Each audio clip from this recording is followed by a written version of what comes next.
ब्रह्म है उसकी बेदी यानी उसकी दहलीज, जिसको हमारे धर्मशास्त्रों ने कहा ब्रह्मरंध्र खुला के नहीं, भाई हमारा ब्रह्मरंध्र खुला के नहीं, हमारा शिवनेत्र खुला के नहीं। अगर हमारा शिवनेत्र खुला है, जिनका खुला है, उन महापुरुषों ने क्या बखान किया है, आइए इस तरफ थोड़ा ध्यान देते हैं। बोलिए गुरुदेव की। ज्ञान सागर अति उजागर निर्विकार निरंजनम ब्रह्म ज्ञानी महाज्ञानी सद्गुरुकरत दुःखभंजनम। कहते हैं कि ये ज्ञान का सागर है। वैसे तो हमें ज्ञान, इस संसार में ज्ञान की कोई सीमा नहीं, लेकिन किसी को फल सब्जियों का ज्ञान है, किसी को रसोई का ज्ञान है, किसी को लेक्चर देने का, पढ़ाने का है, कोई सब्जेक्ट हिंदी पढ़ा रहा है, कोई इंग्लिश पढ़ा रहा है, कोई ज्योग्राफी है, कोई भूगोल है, कोई इतिहास है। तो सबके अपने अपने सब्जेक्ट हैं और ये सारा संसार इस संसार के सब्जेक्टों का ज्ञान ले रहा है। जो भी दिख रहा है उन सब विषयों का अलग अलग महारत हासिल किए हुए, लेकिन असल ज्ञान किसको कहा है? असल ज्ञान है हमारे मानव तन के अंतर में छुपे हुए उस रहस्य, जो हमें नर से नारायण बनने में सहायक है। वो शिक्षा, वो एजुकेशन, वो पढ़ाई जो हमारे बाहरी संसार में किसी स्कूल में, किसी विद्यालय में, किसी यूनिवर्सिटी में नहीं मिलती।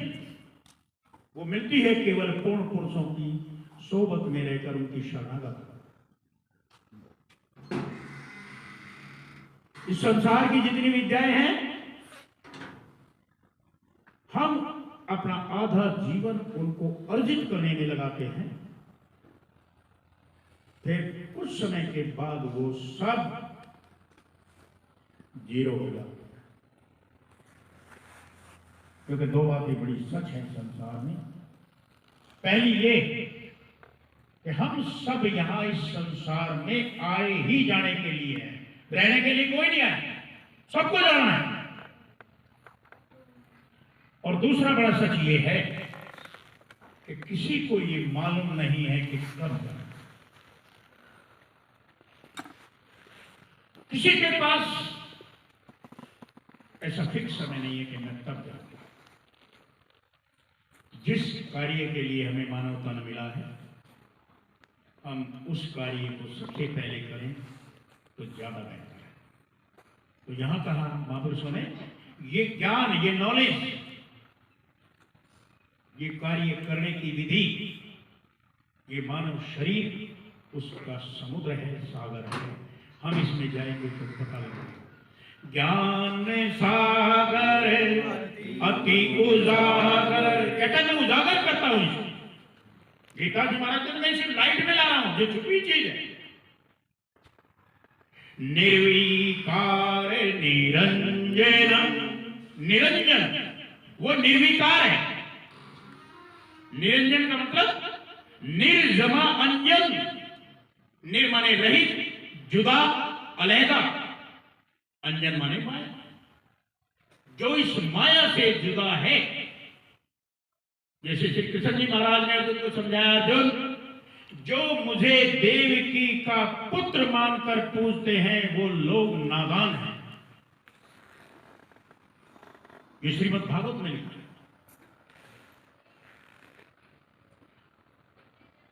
जो निरंजन है, जो अंजन है, माया से रहित है,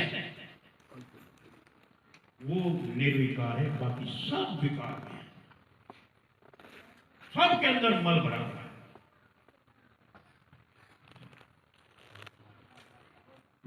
ज्ञान सागर अति उजागर निर्विकार निरंजन ब्रह्म ज्ञानी महाज्ञानी कहते जो ब्रह्म के जानने वाले, ब्रह्म ज्ञानी, जो इस संसार के जानने वाले वो नहीं, क्योंकि मांडूक उपनिषद में लिखा है, हमारे वेदों में लिखा है कि शौनक नाम का गृहस्थी भारद्वाज ऋषि के पास गया।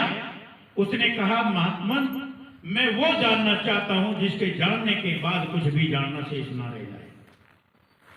तो भारद्वाज ऋषि समझाते हैं, शौनक, ब्रह्म के जानने वाले ये बताते हैं कि इस संसार में दो तरह की विद्याएं हैं, दो तरह की तालीम है, दो तरह की शिक्षा है। एक अपरा विद्या है, एक परा विद्या है। अपरा विद्या में 4 वेद, 6 शास्त्र, 18 पुराण, 9 व्याकरण आते हैं। यानी जितना हम पढ़ने की, लिखने की, बोलने की जो तालीम है, जो शिक्षा है, वो सब अपरा विद्या है। एक पराविद्या है जो ब्रह्म को जानते हैं, उस निरंजन को जानते हैं जो निर्विकार है। निर्विकार निरंजन को जो जानता है वो पराविद्या की तालीम ली है। और जिसने इस पराविद्या को जान लिया उसके लिए जानना कोई भी शेष नहीं रहा। तो ये जो ब्रह्म के जानने वाले, यहां कहा ब्रह्म ज्ञानी महाध्यानी। अब हम कहते हैं, हमें गुरु ने नाम दे दिया, हम ध्यान कर रहे हैं। हमें गुरु ने नाम दिया, हम ध्यान कर रहे हैं। किसका ध्यान कर रहे हो भाई? ध्यान किसका? सारा जगत ध्यान कर रहा है। माता अपने पुत्र का कर रही है, बिजनेसमैन अपने बिजनेस का कर रहा है, टीचर अपने क्लास का कर रहा है। बताइए कौन नहीं कर रहा? लेकिन ब्रह्म का ध्यान, उस निर्विकार निरंजन का ध्यान धरने वाले ये बता रहे हैं हमारे गीताजी, ब्रह्म ज्ञानी महाध्यानी। जो ब्रह्म ज्ञानी है, जो महाध्यानी है, जो माया के पार गए, सत्य वही मौजूद है। क्योंकि इस संसार में 2 चीजें हैं, सत्य और असत्य। असत्य जहां तक हमारी नजरें जा रही है, जहां तक हमारा मन जा रहा है, सब झूठ है, सब धना होने वाला है, एक समय आएगा खत्म होने वाला। सत्य क्या है? जिसका कोई वजूद है, जो कभी खत्म नहीं होगा, अजर अमर अविनाशी, जिसको हम मंदिरों में गाते हैं, ओम जय जगदीश हरे, स्वामी जय जगदीश हरे, भक्त जनों के संकट पल में दूर करे। कौन करता है? इस बात पर कभी गौर किया? अरे शरीर में छुपी हुई वो ताकत जिसे हमारे ऋषियों ने, मुनियों ने ओम का नाम दिया, और कोई ताकत नहीं है। हम ओम ओम ओम करें और उसके अंदर से कुछ मिले तो करने का उचित क्या? हम भूख लगी है, भूख रोटी से शांत होगी। रोटी रोटी रोटी रोटी हम रात दिन करें और रोटी का मटेरियल लाकर रोटी बनाए ना, उसे खाए ना, तो भूख खत्म होगी? नहीं होगी। हमें ओम के अंदर क्या राज छुपा है, ओमकार के ऊपर क्या राज है, इसको जानने के लिए ही तो हम यहाँ इकट्ठा होते हैं, तभी तो सत्संग है। लेकिन बड़े खुश नसीब और चंद लोग हैं। आज मानव पॉपुलेशन 8 अरब पूरे विश्व की है। इन 8 अरब में अगर 1 लाख व्यक्ति भी परमात्मा के भजन में, सिमरन में लगे हैं और उनमें से छटनी करें, अगर 10 भी मिल जाए तो बहुत बड़ी बात है। 8 अरब में अगर 10 मिल जाए तो बहुत बड़ी बात है। नहीं तो सब गतानुगति को लोग एक दूसरे के पीछे बिना सोचे समझे जा रहे हैं। गतानुगति को लोग बिना सोचे जा रहे हैं। अब हम आरती सुनते हैं, गाते हैं, जय शिव ओंकारा, स्वामी जय शिव ओंकारा। कितने लोग हैं जो भेद को जानते हैं? ओंकार के भेद को कितने लोग जानते हैं? खाली गाने। कबीर साहब ने कहा, ओंकार कहता सब कोई जिनिए लखा सो बिरड़े हो। जिसने इसको देखा, किससे? क्योंकि वो निर्विकार है, निरंजन है।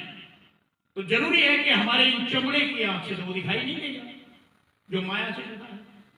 अब माया से जुड़ा जो है उससे हमारी ये आंखें तो नहीं देख पाएंगी, क्योंकि ये भी माया है।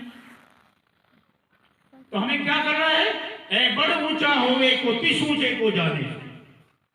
अगर हमें उस निर्विकार निरंजन को देखना है, हमें ओंकार पद की कैफियत मालूम करनी है, तो हमें रूह की आंखें चाहिए, आत्मा की आंखें चाहिए। जिसे हमने कहा है दुनिया में ये हमारा शिव नेत्र, शिव का नेत्र खुला, तभी तो वो त्रिलोकीनाथ कहलाए। हम मनुष्य तभी नर से नारायण में कन्वर्ट हो सकते हैं जब कोई सबसे पहले हमारे शिव नेत्र को खोले और फिर इसके बाद हम इस पैटर्न पर चले। जिनका शिव नेत्र खुला है उन्होंने क्या कहा? उन्होंने कहा सत सुकृत दुख भंजनम। ब्रह्मज्ञानी, महाध्यानी, ब्रह्म के जानने वाले, महाध्यानी, ध्यान करने वाले ये बताते हैं कि सत सुकृत, सच को पाने के जो अच्छे कार्य हैं, जब हम उसको करेंगे तो दुख भंजन हो जाएगा। हमारे जितने दुख हैं सबका विनाश हो जाएगा। एक का नहीं, मृत्यु के ग्रास होने से भी बच जाएंगे। मृत्यु के ग्रास होने से भी बचे। तो हमने इस तालीम पर, इस शिक्षा पर, सत्संग में आकर इस पे गौर करनी है। कहीं ऐसा नहीं हम आए और पल्ला झाड़ होकर चल गए। हमने अपने पल्ले गांठ मार दिए। हम अपना कीमती समय निकाल कर घरों से बाहर निकले हैं, यहां बैठे हैं। तो जब बैठे हैं तो कुछ लेके जाओगे या पल्ला ही झाड़ के जाओगे, समय भी गवाओगे। तो हमें वो दुख भंजन, दुखों के दूर करने वाला हमें वो कार्य चाहिए। क्योंकि इस संसार में ये कर्म क्षेत्र है ना, ये सारा संसार कर्म क्षेत्र है। गोस्वामी जी ने कहा कर्म प्रधान विश्व रचना का, सारे विश्व की रचना कर्म करो और जो जस करे ही तस फल करता। ये जैसा करता है वैसा फल मिलेगा। 4 वेद 6 शास्त्र में बात लिखी है दो, सुख देवे सुख होत है, दुख देवे दुख। अब हमें क्या देना चाहिए? हम मानव है तो मानव को दूसरे को क्या दे? वो सुख देना। भाई सारा संसार में चींटी से लगाकर हाथी तक, कसाई से लगाकर दानी तक, जो कार्य कर रहे हैं उन सब के एवज में, उन सब के बदले में वो चाहते क्या है? केवल और केवल सुख चाहते हैं। अगर किसी को ये पता लगे इसके बदले में दुख मिलेगा, वो कार्य नहीं करेगा। तो गुरु साहिब कहते हैं सुख के सागर राम है। सुख चाहिए तो राम के पास जाओ। कौन से राम के पास? चौथे राम के पास जो जर्रे जर्रे में रमा हुआ है। एक राम दशरथ का बेटा, एक राम गढ़गढ़ में बैठा हमारा मन, एक राम का सकल पसारा जिस ब्रह्म ने ये दुनिया बनाई, एक राम सबसे जो इन सबसे प्यार न्यारा राम है, जो रमैया राम है। और ये भी जो रमा हुआ है उसे तो राम कहेंगे ना। तो उस राम से हमें अपना नाता जोड़ना है जीते जी। उस राम से हमारा कांटेक्ट हासिल करना है जीते जी। ये मानव तन वो टीवी सेट है जिस पर हम लाइव टेलीकास्ट देख सकते हैं। प्रधानमंत्री लाल किले पर झंडा फहरा रहा है तो हम टीवी पर लाइव चलाएंगे तो साफ दिखाई देगा। वो बैठा है दिल्ली, टीवी पे हमारे सीधा लाइव चल रहा है, जो वहां चल रहा है वही एक्शन हमारे यहाँ। ये मानव तन वो टीवी सेट है जो परमात्मा का लाइव टेलीकास्ट हमें दिखाता है। इस परमात्मा के लाइव टेलीकास्ट को देखने के लिए हमें पूर्ण संतों की तलाश करके उनकी सोबत अख्तियार करनी पड़ेगी, उस शिक्षा को लेना पड़ेगा जिसके लिए वो हमें कार्य करना पड़ेगा, जिसके लिए आगे महापुरुष ये समझाते हैं। क्योंकि हमारे शरीर के 9 दरवाजे, हमारे शरीर में कौन कौन कहाँ विद्यमान है मानव तन में, यहां में समझाते हैं। जो हमारा मूलाधार है, क्योंकि हमारे शरीर में, मानव शरीर में 12 कमल हैं, 12 कमल, और 12 में क्या क्या राज कहां कहां छिपा है। तो इसमें हम आगे थोड़ा सा उद्घोष करते हैं। महापुरुष कहते हैं जो हमारा मूलाधार है, मूल चक्र है, उसमें गणेश जी का वास है। अब उसको कैसे जागृत करें ना मालूम। हमारा स्वाद चक्र है, इंद्रिय चक्र है, उसमें ब्रह्मा जी का वास है, उसको कैसे जागृत करें ना मालूम। हमारी नाभि में विष्णु भगवान विराजमान है, हमें पता नहीं कैसे जागृत करें, नहीं मालूम। हृदय में हमारे शिव है, मालूम नहीं कैसे जागृत करें। कंठ में आदि शक्ति है, मालूम नहीं कैसे जागृत करें। तो जब हम जिस मुकाम पर आए हैं और उसकी रचना के बारे में नहीं जानते, तो बताइए लाभ कैसे ले सके? नहीं मिलेगा। और जब लाभ नहीं मिलेगा तो जितने चराचर प्राणी हैं उन्हीं की तरह हम हो गया आज दुनिया में आए चले गए। क्या फायदा हमारी दुनिया में मनुष्य तन में आने का? तो देखिए क्या कह रहे महापुरुष।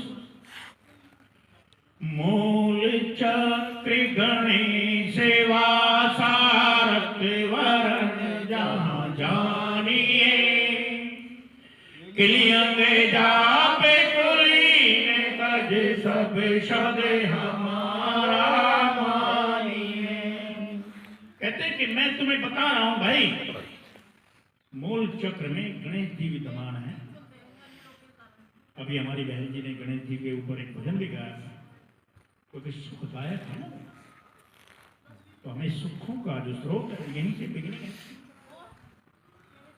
अब उसको कैसे कैसे, क्या पैटर्न है, क्या सिस्टम है, ये तो वही बताएगा ना जो इसको करना है। मूल चक्र गणेश वासारथ वरण जहां जानिए, ये भी बता दिया कि यहां का रंग लाल है। आम आदमी को थोड़ी दिखता है, आम आदमी क्या जाने इस बात का। किलियंग जाप कुलीन तज सब शब्द हमारा मानिए। कह रहे यहां का जो भूप है, इसका जो राजा है वो क्लिंग शब्द है। आप देखें जितने भी देवी देवताओं के उच्चारण के नाम हैं, हमारा देवी का जो जाप करते हैं वो cling cling cling cling cling करते हैं। आप नोट कर लीजिए, किसी भी धर्म ग्रंथ को उठाइए तो यहाँ क्लिंग का जाप है। और वो कितने समय करना है, कैसे करना है, जब हम उस कार्य की तरफ चलेंगे तभी तो पता लगेगा ना। तो किलियंग जापे कुलीन तज सब शब्द हमारा मानिए। अब इसके ऊपर आए जिन्होंने इसको फतेह किया, जिन्होंने इसको पार किया। क्योंकि एक साथ एक बात और बता दूं विशेष तौर से, हम सभी नवरात्रों में जागरण करते हैं भाई, 9 रातें होती हैं। नवरात्रों का असली मकसद ही हमारे शरीर के 9 दरवाजों पर फतेह पाना है। एक एक रात में एक एक दरवाजे को पार करना। हमारे शरीर में आत्मा हमारे यहां टिकी है। जागृत अवस्था में हमारी आत्मा यहां है। जब हम सो जाते हैं तो यहां से आत्मा नीचे कंठ में उतरती है, हम स्वप्न लोक में चले जाते हैं। यहां से कंठ से नीचे हृदय में उतरी, हम गहरी नींद में चले जाते हैं। हर रोज इन 3 अवस्थाओं से, इन 3 जगह से हमारी आत्मा गुजरती है। हर रोज जागृत, स्वप्न, सुषुप्ति। आज्ञा चक्र में, कंठ में और हृदय। इसका भी मैं खुलासा कर देता हूं, किसी को ये भ्रम ना रहे कि ये ऐसे ही हवा बात कर। अभी जैसे एक उदाहरण है कि पावर हाउस से बिजली चली,